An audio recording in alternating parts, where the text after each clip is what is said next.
Hello, everyone. I am Haleema Khan. Me, along with my fellow presenter Modupe, are going to go over the 101 of testing in Suricata. So, okay. Starting with myself, I'm a current master's student of computer science in France, and my areas of focus are distributed computing and software development. As just mentioned by Kelly, I was also an outreach intern 2 years ago. So yeah, that's it about me.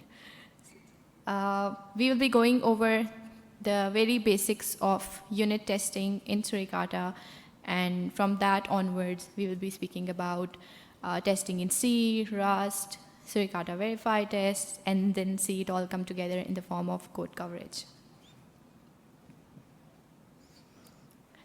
Unit tests in Suricata. So unit tests, as some of you might already be aware of, are small isolated units of code that could be in the form of functions, methods, and modules, and they basically test and make sure that our expected code written is working and is free of any bugs.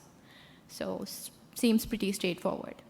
But it also helps any normal developer or any advanced user to make sure that whatever piece of code they are writing is working as expected. Unit testing in very early stages helps a lot of people in resolving a lot of bugs, even before their code goes in the development process. And it's something that I think a lot of developers, including myself, sometimes tend to overlook or like give less importance to, because it's just easy to write code and then merge it.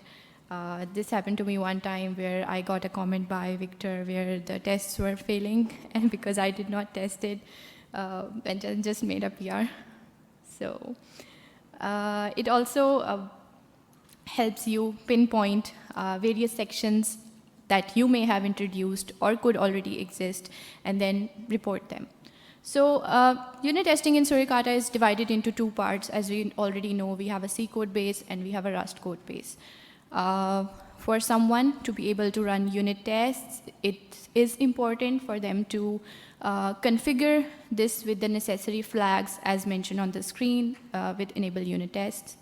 For the C part, you have the first command that you can use to either run a regex matching or run all the tests, and then in the Rust tests, work with the cargo test command.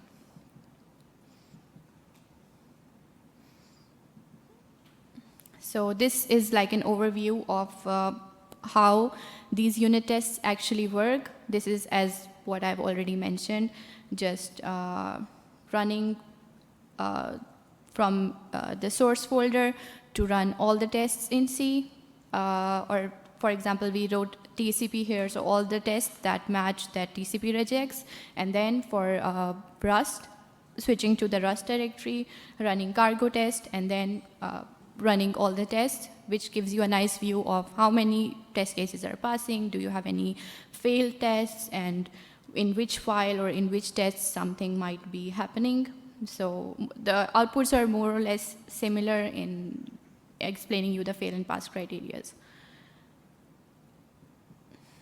Coming to specifically to writing tests, unit tests in Rust. So this is again what I just showed earlier, cargo test, and then you just type the test name, and then you will be able to run that test. It links to the internal frameworks and binaries for testing in Rust. For example, if you want to do testing in a specific module, you can type cargo test MQTT, which is the name of the module. If you are someone who has written some Rust code and now wondering, okay, how would I go about testing that module? The best place to start is maybe look at some other modules in the same directory if you are completely clueless, or if you're maybe lucky, you will get some tests already there at the end of the file, because the tests are usually put in the same file as the functionality. With these 3 steps, you should be able to write a very simple test. For example, you just have to declare the testing module if it's not already there. And if it is already there, then you just need to define, or someone needs to define, a test attribute before their unit test. And then it's also important that the person is also importing all the necessary modules within that area, so that the test compiles and runs without any dependency issues. These are some of the options available which you can use to either run tests over the whole file or specify a specific signature of the test that you are running, because you don't always want to run all the tests every time, because it would take up some time. And then you can also match modules and submodules and hence run those tests. So here, let's go through this, let me walk you through this step by step. So as I mentioned before, here we have a piece of code or function which is HTTP to parse frame header. So let's just, for the sake of simplicity, say that we don't know what this code does. We really have no idea what this is doing. We just want to understand how testing this would work. So this function takes a certain number of bytes, and then it parses the frame header. And within the frame header, we have fields like length, f-type, flags, reserved. How it is parsing that, again, for simplicity, we would just say, okay, we just know that it parses these. We don't know how. Now, if I want to test this and verify that it is behaving as expected, I would go to the end of the file, make sure that there is a module called tests that exists. All the necessary imports are there. For example, these use super, use create, and then the dependency name. This is how the dependencies are imported. Then the next step is making sure that I have the test attribute, and then I would just say test my test name, which is test HTTP to parse frame header. So now it is just a question of passing a correct input, or even if it's not correct, like a valid input, which is here in the form of buffer, and then this buffer is passed to our function, and that's about it. Now you just need to do some assertions, which could be, think of it as true or false statements on whether you are getting the right result or not. Like, for example, whether my frame.length was 6 or not, whether frame.flags was 0 or not. So without going into the meaning of these, it just gives us a nice way of just testing the correct outputs and panicking or throwing the relevant errors in case something was missing or incomplete or invalid. Giving this over to Modupe to cover this part. Thank you, Haleema. Hi, everyone. My name is Modupe Falodun. I am currently a software developer at CSC, Finland's IT Center for Science, and previously I was an outreach intern with OISF, where I worked on Suricata. So Haleema has covered the importance of unit tests and Rust tests, and I will be talking briefly on understanding unit tests in C, as well as Suricata-Verify tests and why they're important. So with C tests, we are also testing a function to see that it behaves as expected.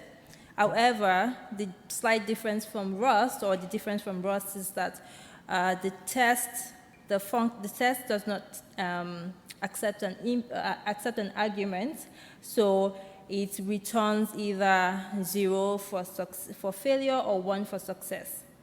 And here you can see that with Suricata, we use the fail pass macros, which indicates if the test has passed or failed. And here are the 5 macros that we have that we use with testing Suricata.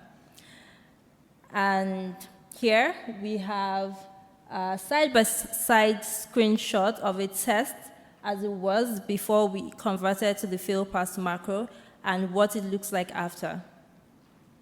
So we have this test, detect file size parse test 01.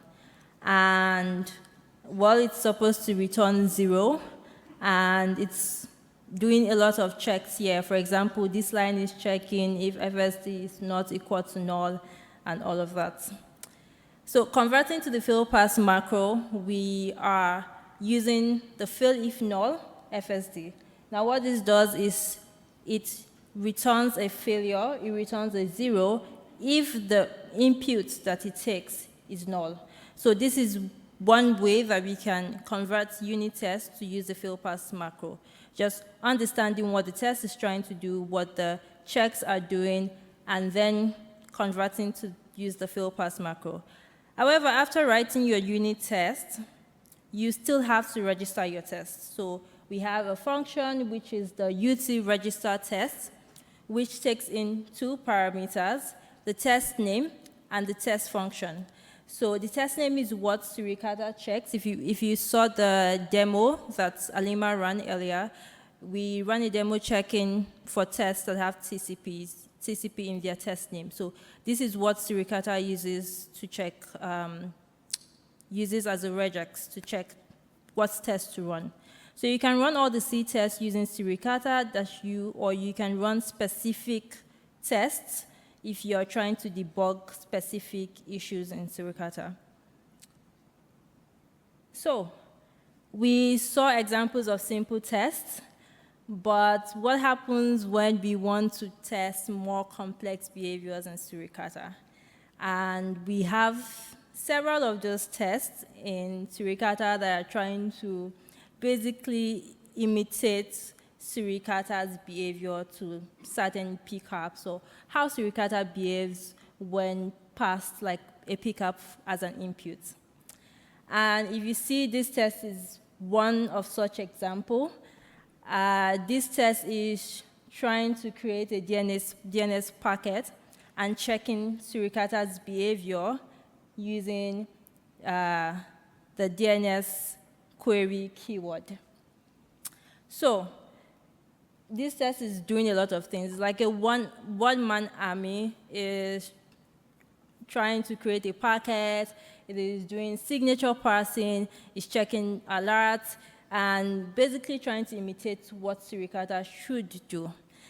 But there is an easier way to run this test, and that is where Suricata-Verify shines.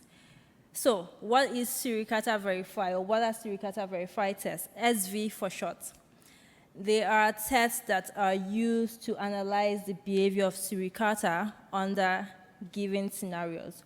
So say you have a pickup and you want to understand how does Suricata behave to this pickup. What would our alerts be? We want to check the protocol logs, we want to check the alert. Then Suricata-Verify tests are good, is a good resource for that. And Juliana mentioned that she uses this a lot and used it for a presentation actually. So it's really good for developers to be able to run, because when we make changes in certain parts of the code, we want to see how this change affects Suricata's behavior to packets, for example. Have we created bugs by introducing changes or by refactoring a code?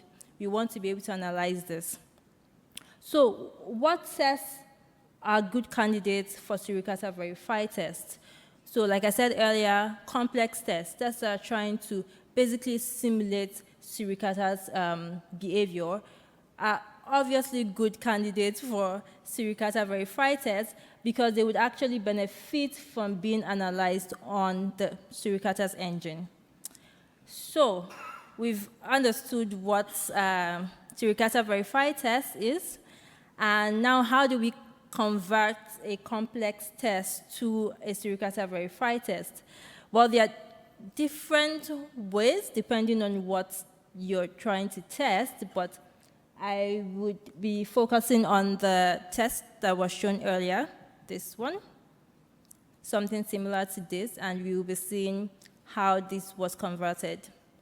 So of course, the first step, you have to identify that this is a complex test that would actually benefit from Suricata-Verify, and then understanding what is the goal of the test, what's the test trying to do, what do we expect as a result from the test, how do we expect Suricata to behave. And then one way to understand this is to check the rule. So if you saw the previous test, sorry, I'm going back and forth. If you saw the previous test, we are using this keyword, DNS query, and we're also using this content, no case. So understanding the rule helps you understand what this test is trying to check for. And also, if you see here, this comment says simple google.com query matching. So this at least gives us an idea of what this test is trying to do. Okay, so once we've understood the expected behavior, we can then look for a suitable pickup, or we can create one with Skepi. For the purpose of the demo I'm going to show next, we created a simple pickup with Skepi to try to show how this is done. And then we can create a Suricata-Verify test using the create test method. So create test is a script that automates the creation of your Suricata-Verify test. So you don't need to understand to an extent what files you need to have. You can use createst.py, and it automates the creation of this test. Okay, so next is understanding Suricata rules. So like I said earlier, we need to understand what the rule is trying to do. And the previous example showed the keyword DNS query. So if we check the read docs for Suricata, we will see that DNS query is used to inspect DNS query names in DNS request messages. So keyword that I think we should note here is DNS query names in DNS request messages. And this I'm saying you should note because there would be another a slide demo that shows if this is changed, if you're not using DNS query, how does Suricata react to that? And we see that in no case tells Suricata that we don't care about the casing of the matching. We just want it to match. Either it's a capital S or a smaller s. We just want it to match. Okay, so this is just a short example of creating pickups with Skepi. And here, this is the pickup that we are going to use for the demo. It creates 3 packets, and two are DNS requests, and this is the DNS response. And this is what it looks like in Wireshark. So yeah, just a quick screenshot. Okay, so going to the demo of creating a Suricata-Verify test. I'll pause this a bit. So as you can see, I'm in the Suricata-Verify directory. However, to run Suricata-Verify test, we have to be in a valid Suricata directory. So I will move into the Suricata directory, and we will try to see what the create test script gives us. What can we do with it? So we are using the help function. So as you can see, it has several arguments that we can pass to it. There is the event type only, and this creates blocks based on event types. And then there is the allow events, with which we can use to specify the events that we actually want. So if you want alerts, or if you want to check for flows only, we use this allow event. So now we're going to try to create a test. I'm going to show the rules, the rule file that we're going to use, and the pickup that we saw earlier. So this is the rule file. It's just checking for DNS query matching and checking google.com, .net, and just saying, like, we don't care about the casing, just match. And we're saying it should allow only alerts and flow events. So good, our test has been created, so let's see what this gives us.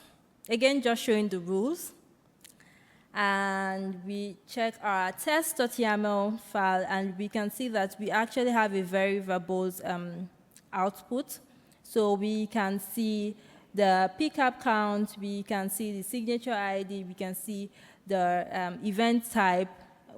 You basically have a lot of output from this. But if we were using the event type only, we would have something similar to this, which is more filtered. Okay.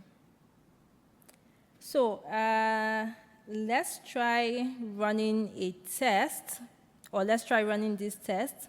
How do we run Suricata-Verify test? We use the run.py method.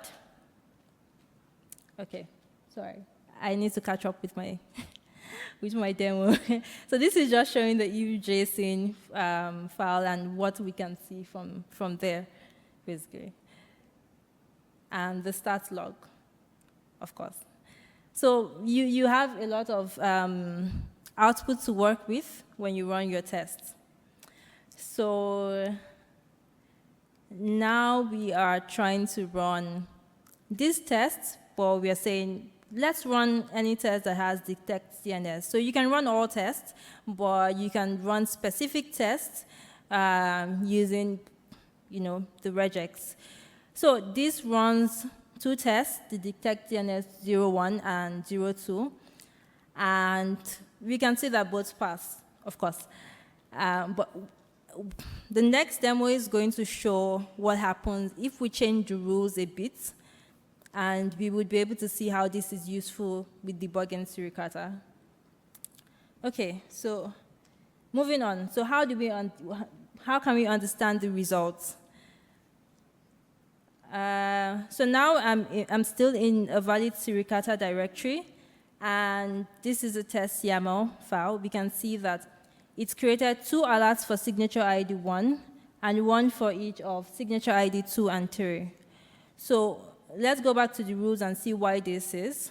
So, of course, this is checking for the content Google in the domain name. So this would alert twice since we have 2 packets for DNS query request. And this each would alert once since they are specific, google.com and google.net. So they are going to alert on, they're going to check for that exact content and alert on them. So let's see what happens when we change the G to capital letter G. Let's see if this no case keyword actually works. And we see that it runs successfully. But let's then remove the no case keyword and see how Suricata behaves. So we see that we get a failed output saying that we expected 2 matches in our test.yaml. We told Suricata that we're expecting 2 matches, but it got 0, and that's because now Suricata is trying to check for Google with the big G, and we do not have that. So this is just an example of how we can debug this. Now we are going to do something different, which is, like we saw earlier, this DNS query is checking for DNS query request messages. Now, there is another keyword, which is DNS query.name, that checks for DNS query request messages and response messages. So what happens when we had that keyword instead of the previous one? So let's try to run it again. And here we see that we are expecting 2 matches, but it got 3 matches because there is a response packet there that we did not account for. So this is one way that we can debug Suricata. And so, for example, we have a pickup, and we're not sure why Suricata is behaving a certain way.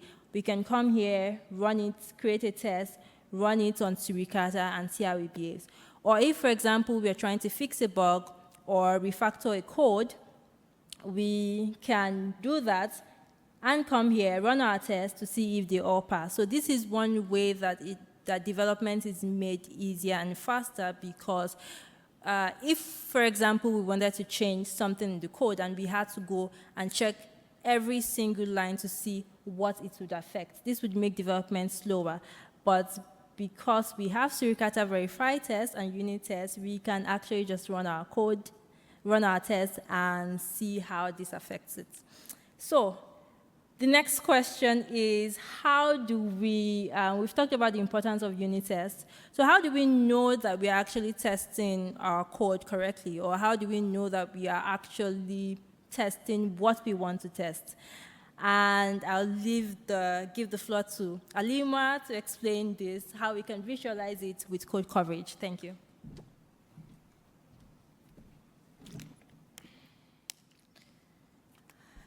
Hello again. So now,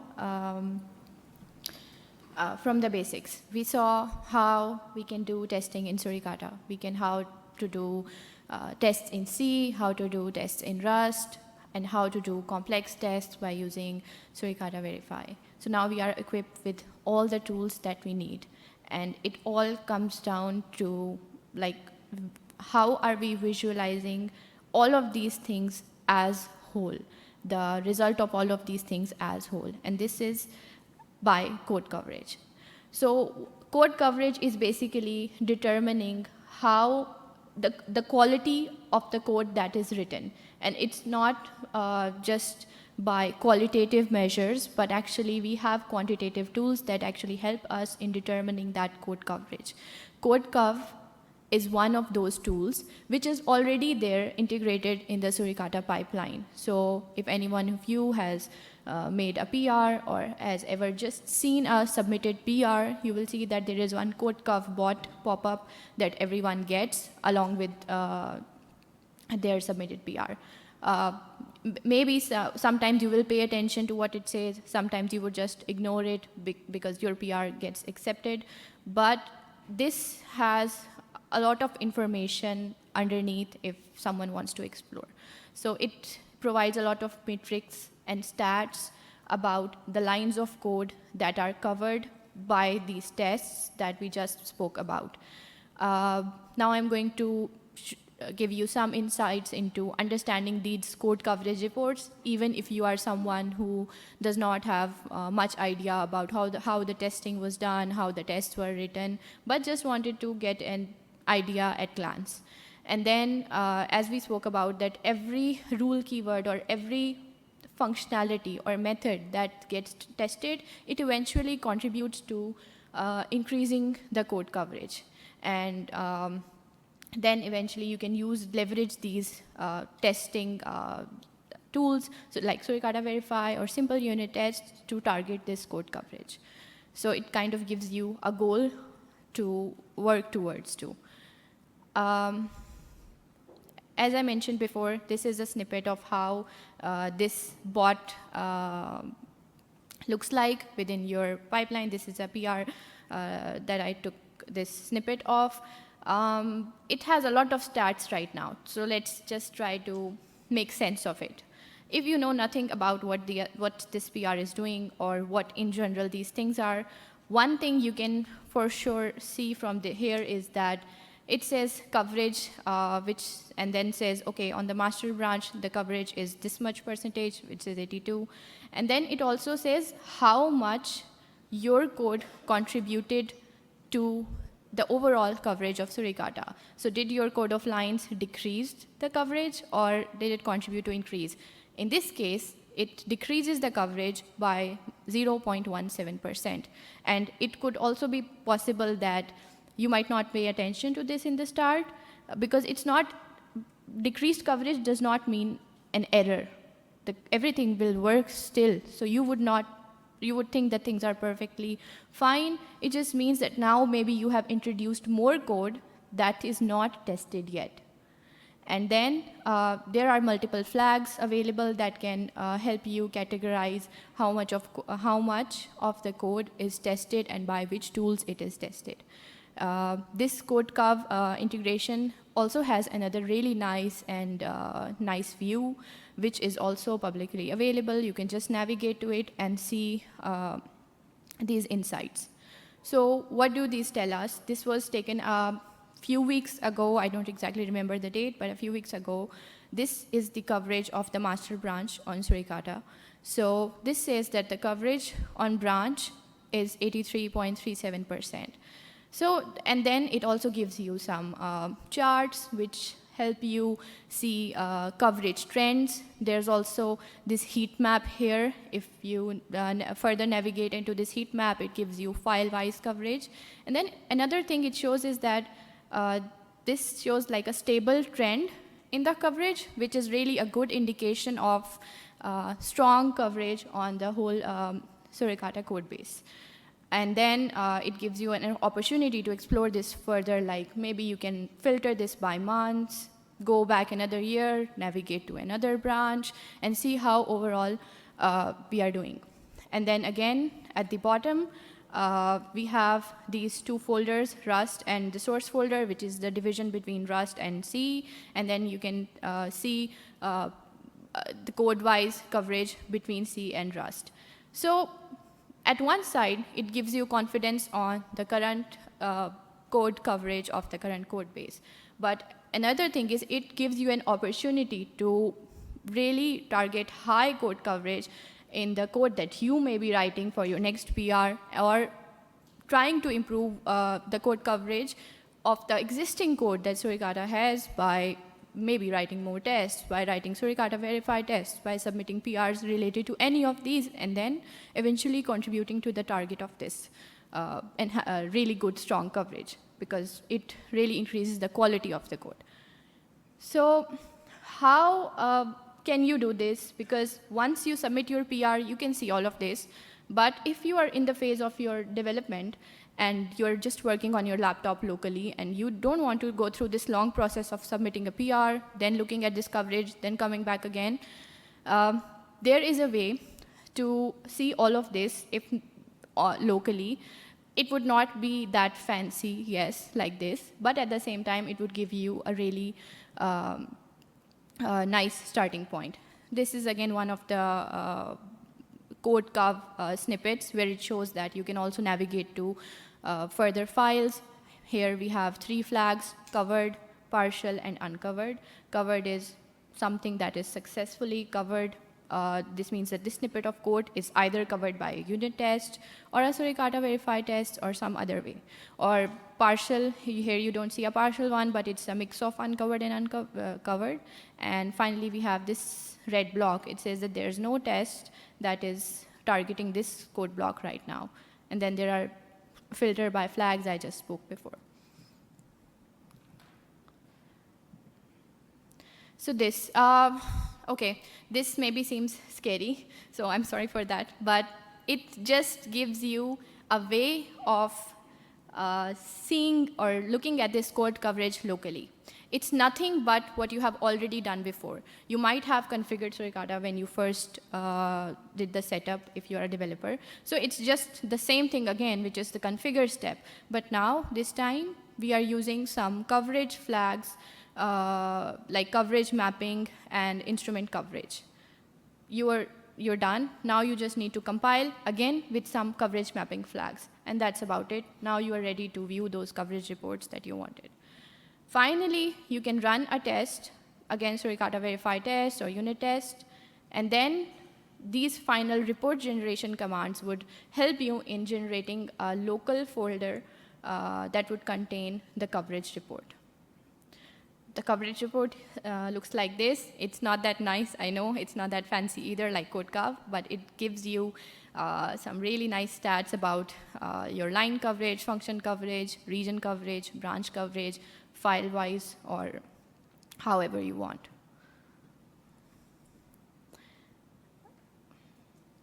This is again a demo of the whole process I spoke about. I've already compiled and configured Suricata for the sake of simplicity so that we don't go through that again. And I'm generating the local report generation folder on my machine. Right now, I have not really run any tests. And the idea behind that is to show you the increase or decrease in coverage before or after running a test. So this is the local folder. It's in HTML format that you can specify during one of those commands that I just showed earlier. And then I'm here, for this demo, I'm trying to navigate to a test called TLS certs, because this is the test we will run. So here we see that these TLS cert tests have 0% coverage in front of you, because the relevant tests are either not within the Suricata directory, so it means that they were not run. They are not run yet. They are not enabled. Again, I'm going to go back and then run a Suricata-Verify test for TLS. It will, as a result, run those tests. Once those are done, we need to re-render the report generation again, because it's a local instance. It's not automatically synced. So once I do that again, I do report generation again. Finally, I'm navigating to those, and I see that some of these files have 100% coverage now.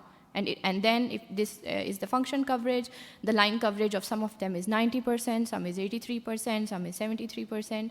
So this gives you a starting point while you are coding to go in those files to actually mark those portions where you need more coverage. And maybe it's your code that is either decreasing the code coverage, or it is actually helping increase the code coverage of that file.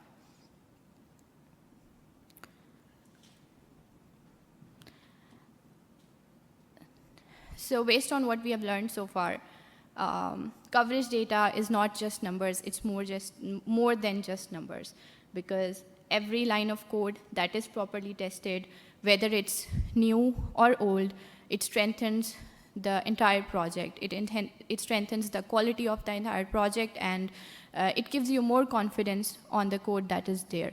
And incorporating these testing practices at every stage, they are applicable for advanced codes, for beginners, for any kinds of codes. They will eventually help you, because it's easier to move forward with the next thing rather than going back and trying to write long and lengthy tests. But that is something that is eventually going to help everyone at the end. So that's all. Thank you, everyone.